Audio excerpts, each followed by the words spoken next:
వాగర్థావివ సంపృక్తౌ వాగర్థ ప్రతిపత్తయే జగతః పితరౌ వందే పార్వతీ పరమేశ్వరౌ. ఆదిత్యాయ చ సోమాయ మంగళాయ బుధాయ చ గురుశుక్ర శనిభ్యశ్చరాహవే కేతవే నమః. శృంగేరి జగద్గురు పీఠాధిపతులకి, కంచి పీఠాధిపతులకి నమస్కారములు తెలియచేసుకుంటూ కార్యక్రమాన్ని ప్రారంభిద్దాం. వీక్షించేటువంటి ప్రేక్షకుల్లో చాలామంది గత కొన్ని నెలలుగా ఈ పక్ష ఫలాల గురించి మనం తెలియచేస్తున్నాం. రాశి ఫలాలు చాలామంది ఎంతోమంది ఆదరిస్తున్నారు. వాళ్ళ నిజ జీవితంలో చాలామంది నిజంగా జరుగుతున్నాయండి, మీరు చెప్పినట్టే జరుగుతున్నాయి, ఏ రోజుకు ఆ రోజుకి సంబంధించినటువంటి ఖర్చు కానీ ఆదాయం కానీ అలాగే ఉంటుంది, ఇక మానసికమైనటువంటి ఒత్తిళ్లు కూడా చెప్పినటువంటి రోజుల్లో ఉంటున్నాయి అని చెప్తున్నారు. కానీ కొంతమంది మాకు ఇవేవి జరగట్లేవు ఎందుకని అని చెప్పి అడుగుతున్నారు. అయితే ఇక్కడ క్లారిటీ మీకు ఒకటి తెలియచేస్తాను. ముఖ్యంగా పేరును బట్టి కాకుండా జన్మ నక్షత్రము ఉండి జన్మ రాశి గనక ఉన్నటువంటి వాళ్ళు ఖచ్చితంగా ఆ రాశే చూసుకోవాలి.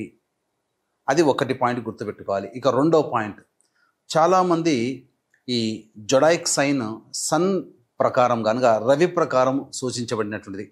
అంటే ఏంటి, జూలై 23 నుంచి ఆగస్టు 23 వరకు సింహరాశికి సంబంధించినటువంటి వాళ్ళు, ఈ జూలై 23 నుంచి ఆగస్టు 23 మధ్యలో పుట్టిన వాళ్ళు సింహరాశి చూసుకుంటున్నారు.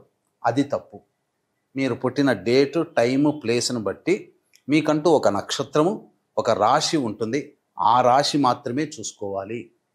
అయితే కొంతమంది మరి మాకు నక్షత్రాలు రాశులు లేవండి, మరి ఏంటి అన్నప్పుడు నామ నక్షత్రాన్ని బట్టి చూసుకోవాలి. అయితే ఇక్కడ కూడా చాలామంది పొరబడుతున్నటువంటి విషయం ఏంటంటే, ఉదాహరణకి లక్ష్మి అనే అమ్మాయి ఉంది. ఆ అమ్మాయి చూచే చోళ కాబట్టి లక్ష్మి అని అంటే అశ్విని నక్షత్రంగా భావించుకొని, మేషరాశిగా భావించుకొని మేషరాశి ఫలాలు చూస్తున్నారు. కానీ ఆ లక్ష్మి అనే అమ్మాయికి తెలుసు తాను కన్యారాశిలో పుట్టాను అని చెప్పి.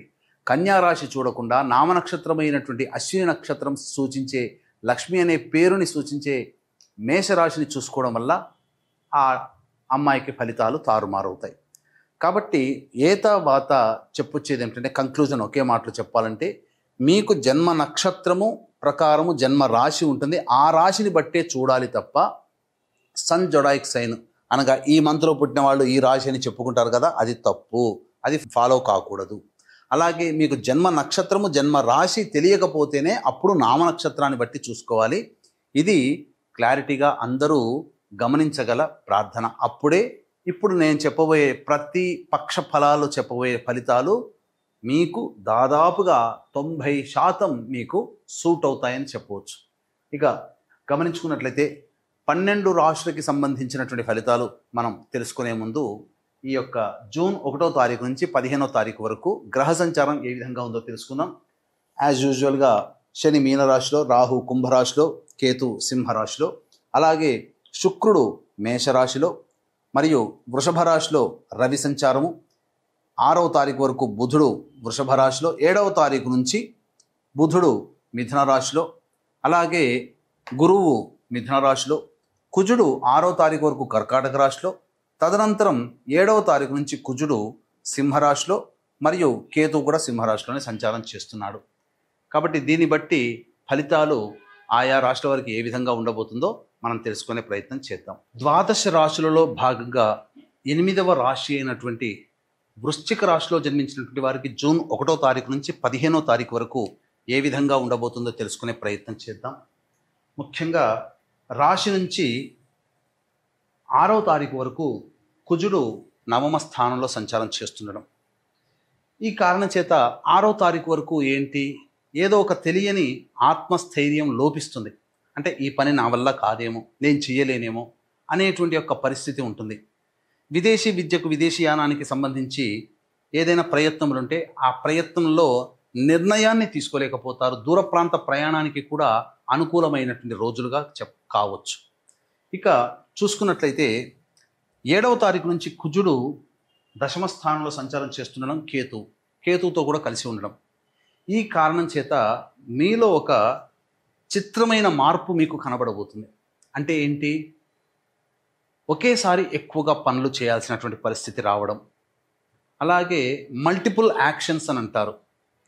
బాధ్యతలు పెరుగుతాయి. దీన్ని బట్టి గుర్తుపెట్టుకోండి, చేస్తున్నటువంటి ఉద్యోగంలో ఒక రెస్పాన్సిబిలిటీతో పాటు అడిషనల్గా ఇంకొక రెస్పాన్సిబిలిటీస్ మీకు యాడ్ అవుతాయి.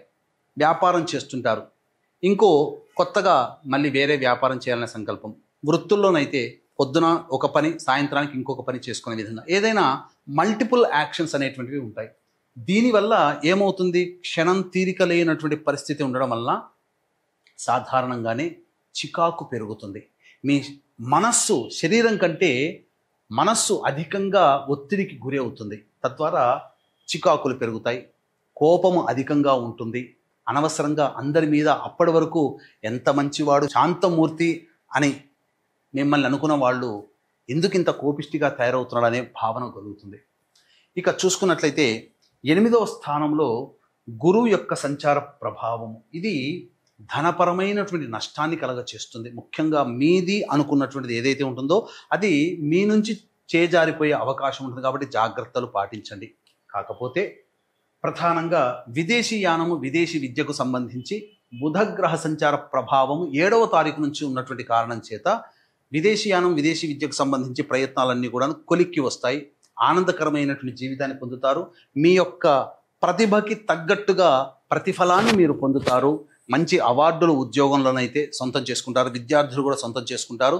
ప్రవేశ పరీక్షలలో మంచి ఉత్తీర్ణత శాతాన్ని పొందుతారని చెప్పొచ్చు. 6వ తారీఖు వరకు కూడా ఈ బుధుడు మీకు అనుకూలంగా లేడు. ఇతరుల వలన చిక్కుల సమస్యలు పెరుగుతాయి, డబ్బులు ముఖ్యంగా అధికంగా ఖర్చు అవుతాయి. మీ దగ్గర డబ్బులు తీసుకున్న వాళ్ళు తిరిగి మీకు డబ్బులు అందివ్వలేనటువంటి పరిస్థితి. ఇక రవి కూడాను వృషభ రాశిలో సంచారం చేస్తున్నటువంటి కారణం చేత ప్రధానంగా ఈ 15 రోజుల్లో వృత్తి ఉద్యోగాల్లో ఆందోళనలు ఉంటాయి. అంటే ఏదో పని చేస్తున్నాము కానీ సంతృప్తికరమైనటువంటి జీవితం ఉండదు. ఉద్యోగం మారాలన్నా మారలేకపోతుంటుంటారు. ఏదో ఒక వెలితి మిమ్మల్ని ఇబ్బంది పెడుతుంది. ఇక ఈ శుక్రుని యొక్క సంచార ప్రభావము అనవసరమైనటువంటి వాగ్వివాదాలు చోటు చేసుకుంటాయి. ముఖ్యంగా జీవిత భాగస్వామితో ఎడబాటు మీకు కొంత ఇబ్బంది కలగ చేస్తుంది. అలాగే వ్యాపార భాగస్వామితో మౌనముగా సమాధానం చెప్పుకుంటారు. కోల్డ్ వార్ నడిచే అవకాశాలు ఎక్కువగా ఉంటాయని చెప్పవచ్చు. అనవసరమైనటువంటి ఖర్చులు పెరుగుతాయి. ముఖ్యంగా మీ యొక్క ఖర్చులకి మీ ఆదాయం సరిపోక ఇతరుల వద్ద అప్పులు చేయాల్సినటువంటి పరిస్థితి శుక్రుడు మేషరాశిలో సంచారం చేస్తున్నటువంటి కారణం చేత పొందవచ్చు. ఇక శని మీనరాశిలో సంచారం చేస్తున్నటువంటి కారణం చేత సంతానం గురించి ఎక్కువగా ఆలోచన చేయాల్సినటువంటి పరిస్థితి గోచరమవుతుంది. ముఖ్యంగా మీ యొక్క డబ్బు అధికంగా ఖర్చు అవుతుంది. మీరు ఏదనుకున్నా కానీ అంత స్ట్రాంగ్గా మీరు ఇతరులకి బదులు ఇవ్వలేకపోవడం, సమాధానం చెప్పలేకపోవడం, బలహీనులు అవుతారు సంఘంలో అని చెప్పవచ్చు. కాబట్టి ఏదనుకున్నా కానీ తొందరగా మీరు ఆ పనిని పూర్తి చేసుకోలేనటువంటి పరిస్థితి. ఇక రాహువు చతుర్థ స్థానం సంచార ప్రభావం, ఇది అనుకూలం కాదు. మొత్తంగా చూసుకున్నట్లయితే ఒక బుధుడు తప్ప మిగతా అన్ని గ్రహాలు కూడా మీకు అనుకూలంగా లేవు. కావున వృశ్చిక రాశి వారు చాలా జాగ్రత్తలు పాటించాల్సినటువంటి పరిస్థితి. గ్రహాలు అనుకూలంగా లేవు, దైవ అనుగ్రహాన్ని పొందే ప్రయత్నం చేయండి. ఇక ఈ రాశిలో జన్మించినటువంటి మహిళలు అన్ని విధాలుగా ఇబ్బందుల్లో ఉంటారు. మాటలు పడాల్సినటువంటి పరిస్థితి వస్తుంది. కాబట్టి ఎక్కడ తగ్గాలో ఎక్కడ నెగ్గాలో తెలుసుకొని మీరు ప్రయాణం చేయండి. పరిస్థితులు అనుకూలంగా లేనప్పుడు మనము ధైర్యంతో ముందడుగు వేస్తే అన్ని విషయాల్లో మనం ఇబ్బందులు ఎదుర్కోక తప్పదు. అంతేకాకుండా పెట్టుబడులు పెట్టడానికి, ఇతరులకి అప్పులు ఇవ్వడానికి మంచి సమయం కాదు. కాబట్టి అప్పులు ఇవ్వకుండా కొంత సమయం వేచి చూడండి. ఎందుకంటే ధనముతో వ్యాపారం చేసేవాళ్ళు చిక్కుల్లో పడతారు. ఇది గమనించుకోండి. సకాలానికి మీకున్నటువంటి సమస్యలకి లోన్లు శాంక్షన్ కాకపోవడం వల్లనో, డబ్బులు సహాయం ఇతరుల నుంచి రాకపోవడం వల్లనో ఇబ్బందులు ఎదుర్కోవాల్సినటువంటి పరిస్థితి ఈ రాశిలో జన్మించినటువంటి మహిళలకి వస్తుంది. అలాగే ఈ రాశిలో జన్మించినటువంటి మహిళలకి వివాహ సంబంధాలు కుదరాలన్నా కాస్త జాగ్రత్తలు పాటిస్తేనే కుదురుతాయి. కొంత నిరాశ తప్పదు. సంతానం కోసం ఎదురు చూసేటువంటి వాళ్ళు మంచి రోజుల కోసం వేచి చూడక తప్పదు అని చెప్పవచ్చు. ఇక దైనందిన కార్యక్రమంలో 1వ తారీఖు నుంచి 15వ తారీఖు వరకు ఏ విధంగా ఉండబోతుందో తెలుసుకునే ముందు వీక్షించేటువంటి ప్రేక్షకులకి గమనిక. ఈ యొక్క మహాజ్యేష్ఠ పౌర్ణమి అనగా బుధవారం వచ్చింది. బుధుడు అధిపతి. జ్యేష్ఠ నక్షత్రం వస్తుంది, బుధుడు కూడా అధిపతి. జ్యేష్ఠ పౌర్ణమికి బుధుడు కూడా, జ్యేష్ఠమాసం బుధుడు అధిపతి. కాబట్టి ఈ మహాజ్యేష్ఠ పౌర్ణమి రోజున ఏ దేవత అనుగ్రహాన్ని మనం పొందుతామో ఆ దేవత సంపూర్ణముగా అనుగ్రహిస్తుంది. కాబట్టి మన దైనందిన జీవితంలో మన జన్మ జాతకంలో మనకు జరగాల్సినటువంటి మంచి చెడు నవగ్రహాల వల్లనే కలుగుతాయి. కాబట్టి మొట్టమొదటిగా మనం ఈ నవగ్రహాల యొక్క అనుగ్రహాన్ని పొందే ప్రయత్నంలో భాగంగా సంపూర్ణ నవగ్రహ శాంతి మరియు జాతకరీత్యా కలుగు విద్య, వివాహ, ఉద్యోగ, దాంపత్య, అనారోగ్య సమస్యల నివారణకి సర్వదోష నివారణ పూజలు, హోమాలు జరిపించి మీకు శక్తిపాతము చేయబడినటువంటి కరుంగలి మాలని మీకు అందివ్వడం జరుగుతుంది. కాబట్టి అవకాశం ఉన్నటువంటి వాళ్ళు ఈ యొక్క కరుంగలి మాలని మీరు సొంతం చేసుకోవచ్చు. కార్యక్రమ తదనంతరం కాంటాక్ట్ చేసి పూర్తి వివరాలు తెలుసుకోవచ్చు. ఇక గమనించుకున్నట్లయితే 1వ తారీఖు రోజున సంతానం మూలకంగా ఖర్చులు, సమస్యలు పెరుగుతాయి, వాగ్వివాదాలు పెరుగుతాయి, మీకు ప్రశాంతత లేని జీవితాన్ని పొందుతారు. 2, 3, 4, 5, 6 తేదీల్లో చేస్తున్నటువంటి వృత్తి, ఉద్యోగ, వ్యాపారాల్లో మీకు అనూహ్యమైనటువంటి మద్దతు పెరుగుతుంది. వ్యాపారము చాలా బాగా సాగుతుంది. నిరుద్యోగస్తులకి ఉద్యోగం లభించే అవకాశము, ఆల్రెడీ ఉద్యోగస్తులకి ప్రమోషన్లు లేదా ఇతర సంస్థల్లో ఉద్యోగ ఆఫర్లు రావడం మంచి జరుగుతుంది. విందుల, వినోదాల్లో పాల్గొంటారు. మీ ఖర్చులకు మించిన ఆదాయం రావడం ద్వారా అన్ని విధాలుగా స్ట్రాంగ్గా ఉంటారని చెప్పవచ్చు. ఇక 7, 8, 9 తారీఖుల్లో జాగ్రత్తలు పాటించండి. అనవసరమైన ఖర్చులు పెరుగుతాయి, భయాందోళనలు ఉంటాయి, సరిగ్గా నిద్ర పట్టదు, సరైనటువంటి సమయానికి భోజనం చేయలేకపోవడము, ఒక జిగ్జాగ్ లాగా ఏది ఒక కొలిక్కి రాకుండా వృధా ప్రయాస, వృధా కాలయాపన జరుగుతుంది. అన్నిటికంటే ముఖ్యంగా ఏ పని యందు శ్రద్ధ ఉండదు. కాబట్టి జాగ్రత్తలు పాటించండి. ఇక 10, 11 తేదీల్లో పెండింగ్లో ఉన్నటువంటి పనులను పూర్తి చేసుకుంటారు. సంతోషకరమైనటువంటి జీవితాన్ని పొందుతారు. ధనాదాయం కూడా బాగుంటుంది. విందులు, వినోదాల్లో పాల్గొంటారు. పాత మిత్రులను కలుసుకునే అవకాశం ఉంటుంది. ఇక 12, 13, 14 తేదీల్లో కుటుంబ సభ్యులతో వాగ్వివాదాలు పెరుగుతాయి, ఖర్చులు అధికమవుతాయి, మనశ్శాంతి లోపిస్తుంది. ముఖ్యంగా పెట్టిన పెట్టుబడులు మీకు నష్టాన్ని కలగచేస్తాయి. కాబట్టి జాగ్రత్తలు పాటించండి. ముఖ్యంగా సంతానం ఆరోగ్యం పట్ల శ్రద్ధ వహించాల్సినటువంటి పరిస్థితి. ఇక 15వ తారీఖు రోజున మాత్రం ఆనందకరంగా జీవిస్తారు. అప్పటి వరకు మీరు పడినటువంటి కష్టాలకి వెసులుబాటు కలుగుతుంది, ధనాదాయం బాగుంటుంది, అన్ని అవసరాలు తీర్చుకుంటారు, సంతోషంగా గడుపుతారని చెప్పవచ్చు.